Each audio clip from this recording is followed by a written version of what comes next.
JJK Chapter 263 is here. Let's just get straight into it. Spoiler warning, obviously. So this chapter is only 13 pages long, and there's been some discussion that this may actually be chapter 262 kind of continued, but maybe by the time I'm finished recording this video, more information will have come out on that. For now, I'm assuming this is 263 and not 262 part 2, but I guess it really doesn't make that much of a difference. Anyway, the first page is basically a full page of this same thing where Rika is holding Akotsu. We have an editor's note that says Akotsu versus Sukuna rages on within their domains. Meanwhile, Rika holds Akotsu's body. Page 2 has another editor's note that says Infinity versus Domain Amplification. This battle will be decided in the next 3 minutes. And it's just a bunch of panels of Yuta Gojo and Sukuna throwing hands. Then on page 3, the fighting continues with Yuta sending a kick at Sukuna, and as he does, we are privy to Yuta's internal monologue. He says that Rika is not haunting this body, so because of that, he can only use the Limitless curse technique, which would explain why Rika is still back with Akotsu's original body. On top of that, he says that Sukuna will not be able to use the world-cutting slash because he is missing both of his left arms. So, domain amplification should be the only way he can get through Infinity. On page 4, Yuta continues to throw punches and feels like he's in the advantageous position here, except one of his punches kind of goes wild and he missed, and he thinks to himself, I misjudged how far away Sukuna was. And he's like, I had these same issues when I switched with Gojo and when we were training with each other. This continues on page 5 with Yuta being like, Gojo's arms and legs are absurdly long and I'm not used to it. From the outside looking in, the Limitless technique seems so overpowered that it would be really easy to use. However, that's not the case. It's way more sensitive than I thought, and I really see why you need the 6 eyes to master it. Yuta also laments the fact that he only got one switch training session with Gojo. He wishes he had a lot more to figure out the nuance of this technique. Then Yuta has a flashback to a memory of Gojo saying, everything's gonna be fine, I'm the strongest after all. And Yuta wonders just how powerful Gojo really was for him to have said that with such confidence. And meanwhile, Sukuna realizes that Yuta is struggling to figure out how to control the Limitless. And Sukuna also realizes that Yuta is a little bit distracted right now, so he comes in with a massive strike saying, you think you have time to daydream? We then get like a full text-heavy page of all of Sukuna's thoughts, so bear with me here. Sukuna remembers that Kenjaku told him Yuta's technique was the copy ability, and that he assumes that in order for Akotsu to copy a technique, he would have had Rika eat a portion of the person whom he was trying to copy.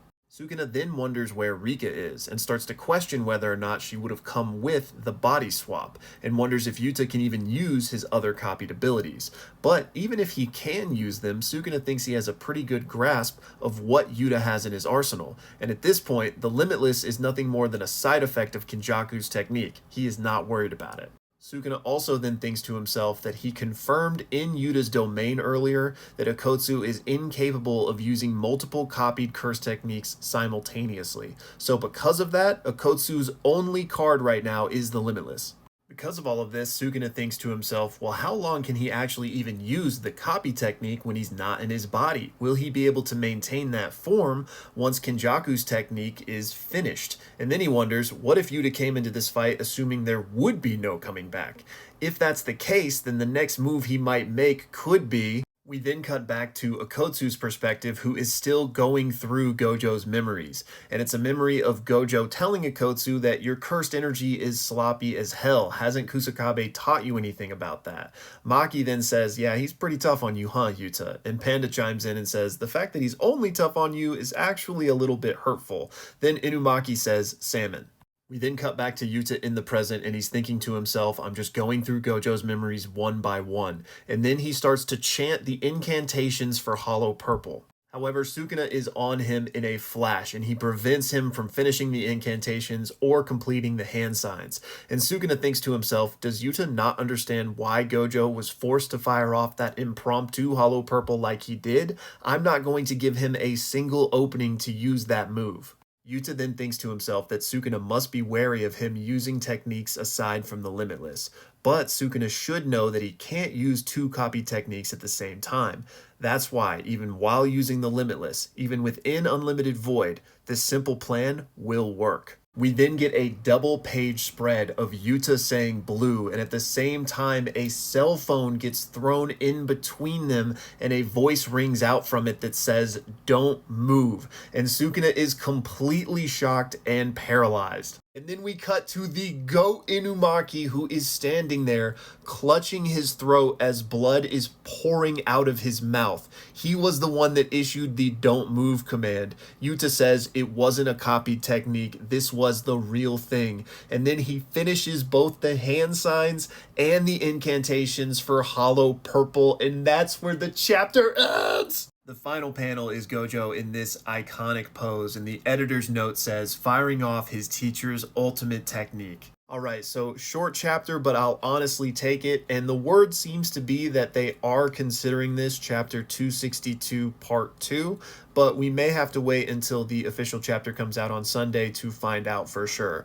In any case, though, that would make a lot of sense, right? It would basically be a 20-page chapter 262. But man, I actually was really enjoying this. The artwork is beautiful. Go check it out if you haven't already. And come on, the Toge appearance. I had one of you guys send me a question recently that asked if we thought we'd see him again. And you were totally right, man. You felt something in the wind.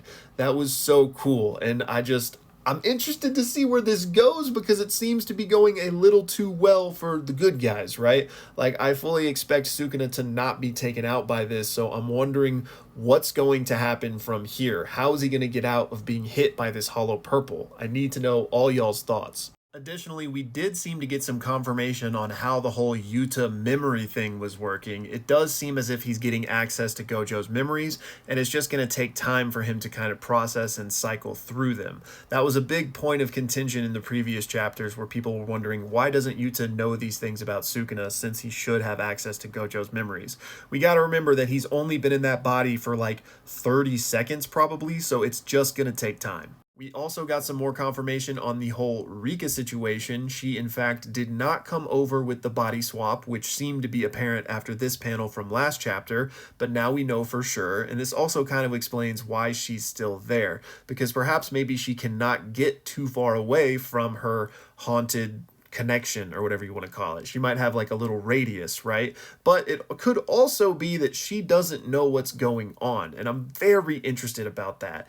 Does she know that Yuta is still alive in Gojo's body right now, or does she think Yuta is passed away, or at the very least supremely injured? That just makes me have so many questions and brings up so many possibilities, some of which I've talked about in theories over the past few weeks. I still can't get over just how cold the Inumaki panel is. I love that moment, and I love the friendship of Inumaki and Akotsu coming full circle once again. I cannot wait for next chapter, and so far nobody's made mention of if there's a break or not, but I can't imagine there's going to be a break next week, especially after, the whole month we just went through in the previous short chapter. So I, of course, will update you guys if I find out otherwise, but assume there's not going to be a break next week. And also, I imagine that some people are going to complain about the short chapter again, but I have no issue with it, and I think those people need to just realize the situation we're in. Gege needed to finish out 262, and then we'll be back on track starting next week with normal length chapters, I would assume. So